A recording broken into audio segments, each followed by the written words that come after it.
এর পাশাপাশি যে খবরে আমরা নজর রাখছি, অন্নপূর্ণা ভান্ডারের নামে টাকা টোপ দেওয়ার অভিযোগ।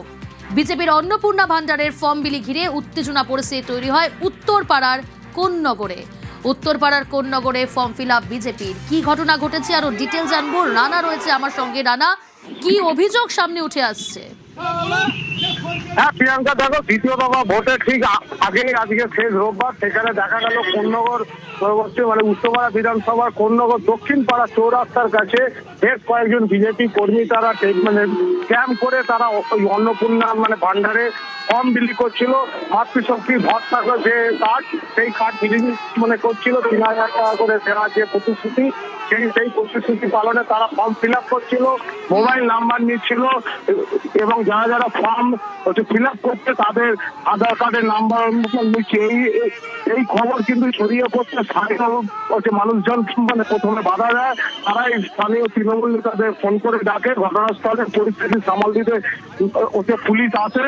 তবে স্থানীয় মানুষজন প্রথমে বাধা দিয়ে সেই ফর্মগুলো তাদের হাত থেকে কেড়েও নিয়েছে। তবে ঘটনার জেরে খুব উত্তপ্ত হয়ে ওঠে। ভোটের আগে এইভাবে ভোট অফ কন্ডাক্ট সেখানে লঙ্ঘন করে কি করে তারা ভোটারদের কাছে তারা শুরু করেছে। বেশ রানা,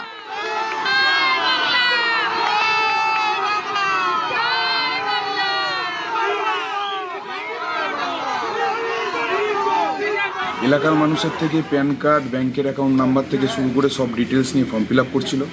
এলাকার লোককে বলছিল আপনারা এটা ফিল আপ করুন, আপনারা আপনাদের কাগজ দিন, ভোটের পর থেকে আপনারা আপনাদের টাকা ৩,০০০ টাকা করে আপনাদের ব্যাংকের অ্যাকাউন্টে ঢুকবে।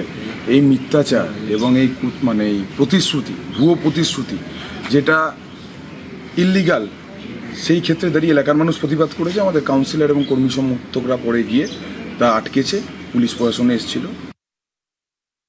পার্টির পক্ষ থেকে বলা হয়েছে একটি মহিলা এবং প্রত্যেক বেকারকে ৩,০০০ টাকা করে দেওয়া হবে। তো হঠাৎ করে দেখা যায় তৃণমূলের একদল গুন্ডা বাহিনী সেখানে এসে কার্যকর্তাদের ওপর অতর্কিতে হামলা শুরু করে। সেই দল আরো সংখ্যায় বাড়তে থাকে এবং ধমকি দিতে থাকে যে তোকে এবং তোদের যে প্রার্থী দীপাঞ্জন নাম করে পুঁতে দেবো ডাক এখানে। ওদের দুর্ভাগ্যের বিষয় যে আজকে দাদা হরিপালে প্রধানমন্ত্রী সবাই গেছেন, তো দাদা আজকে বলেছিলেন যে আজকে ওই জায়গায় দাদা আসতেন, ওরা পুঁতে দিত না কি করতো, আজকে দাদার সামনে ওরা সেটা দেখাতো।